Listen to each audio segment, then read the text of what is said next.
There's a monkey in front of us. Oh my god, there's a monkey! Okay, today we're gonna go on a little off the beaten path Kuala Lumpur adventure. So normally we take the efficient public transportation system, but this is a little bit out of the way, so we're taking a Grab, which is the Malaysian version of the Uber. yeah. And,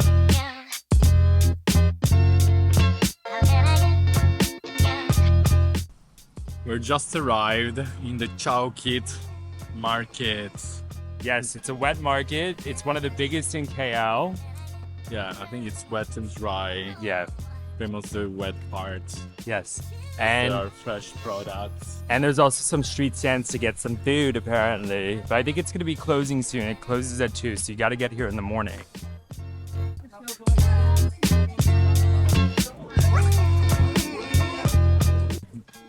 I want to be able to eat anything today. Okay, how are your new shoes holding up? I'm very worried. So this was the very wet market. And in front of us there's a dry one.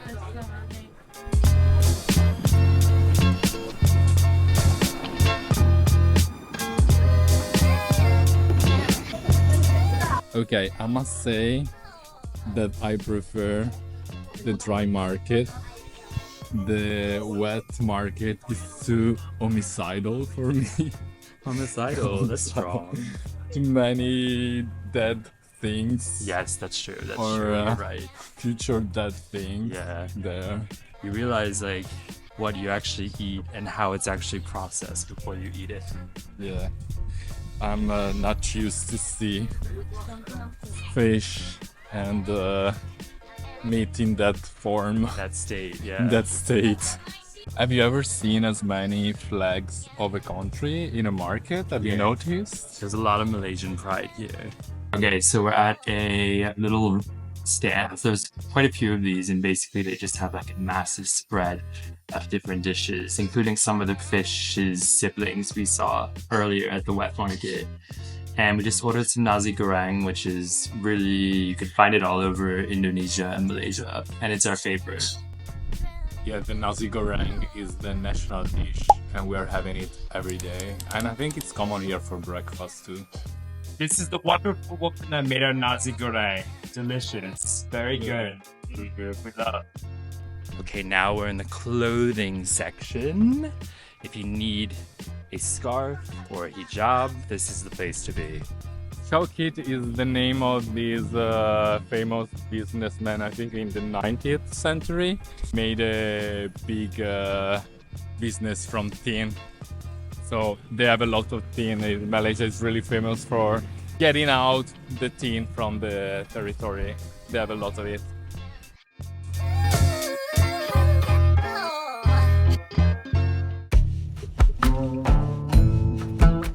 Okay, greetings from the Masjid Wilayah Persekutuan or Federal Territory Mosque. We're not reading that. We had to read it. It would be impossible for us to remember that. So you can correct our pronunciation if it's really bad. And it's this huge mosque in Kuala Lumpur, in this neighborhood, which is Mount Kiara. It's in the Mount Kiara district, which is a more like tranquil, yeah. This mosque is based off of Ottoman and Malaysian style mix. So it's based off of the Blue Mosque in Istanbul. Yeah, have you seen? I have seen it, but it was like over 10 years ago. I don't think I went inside. And it holds up to, do you know how many people?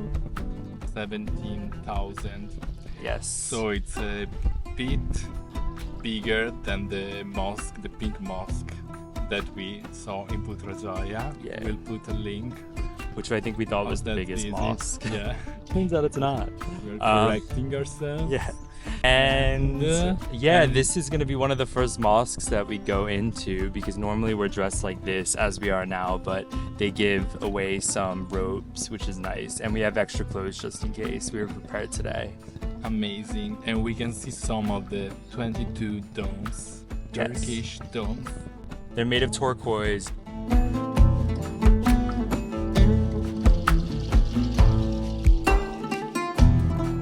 Okay. So we are Muslim now.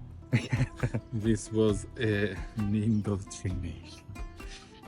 No, I mean we arrived and we got offered a tour of 45 minutes, which was very interesting. Yes. And She's super informative. It was really, really nice woman and everything. It does kind of, in the end, it's like, oh, here's the Quran, and like we can read it and stuff, and it gets to be a little bit like, okay, maybe this is a bit of a recruitment session, but she wasn't so pushy. Yeah, it's cool. There was like a wedding going on. There was children running around because they had like religious classes. and there's a monkey in front of us. Oh my god, there's a monkey! 2 monkeys! The first one. Yeah, city The monkeys. center of Kuala Lumpur. Cool.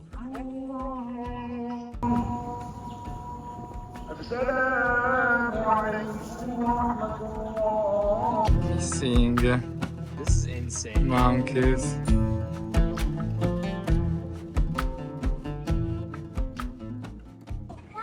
Alright, so we made it to Zus Coffee for a little pit stop because our driver told us that this place serves local beans and it's like half the price of Starbucks. And I think it is, it's quite cheap. So it's the local stuff. Yeah. See how it is. Okay, so we're about to go up on top of the Banyan Street to this bar called Vertigo, which apparently have a really good overview of all the skyscrapers. I think it's gonna be like not the cheapest drink, but I think it's a little hack because you could just go to the top of the Petronas Towers or the top of the KL Towers.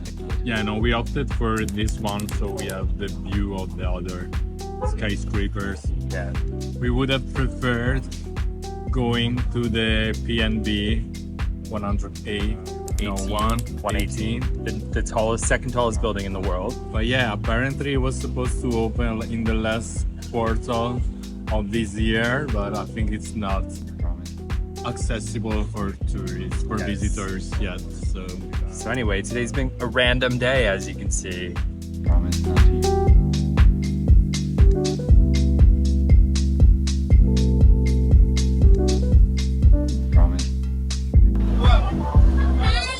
Okay, so we discovered this little gem right downstairs from the banyan tree where we were, and it's a Hakka Restaurant. Yes. With a mix of Chinese and Malay cuisine. Yes. And they have a lot of fish and crab. Yeah, that's what we ordered. It's very vibey, although we got pushed off to the side because we're too small of a table. I guess everyone here, it's like these big circular tables with lazy Susans, but we're only 2 people, so. This is pork belly roasted. Let's try it. It's fatty, a little bit, very crunchy, soft. Oh yeah. Okay. So this is morning glory. I think this might be my favorite vegetable in the entire world. Just something about it. There's like little holes in the vegetable and it's delicious. And we got a crab. This is like a curry coated crab. How the fuck we're gonna break this open? I don't know. But we're gonna do it. Yes, okay. With this. Okay, I haven't done this in a while. Usually I use this only for walnuts. So yeah, I don't know where to start. It's impossible. Wait, what is it? Oh. It's very difficult to do. You gotta work for it, but it's fucking good crab meat. It was really good, especially this mint ginger sauce. I'm not sure I'm not sure we would get crab soon because it takes so much effort. More effort than it is enjoyable, I would say. I thought it was really good meat, but I would just eat the sauce by itself actually, without the meat, and it would be better. Yeah, I agree. And you can see the mess that we made. This is fantastic, highly recommended, but just beware that there's no price. Another reason why we won't have a crab anymore. So I guess it's all for today. We Yes. don't have more money to spend. Or energy. And yeah, we hope you liked this video. And if so, please like. Subscribe. It's really important. Yes, and we'll make more off the beaten path adventure videos in the future. But we love you, Malaysia. Thank you for this wonderful random day.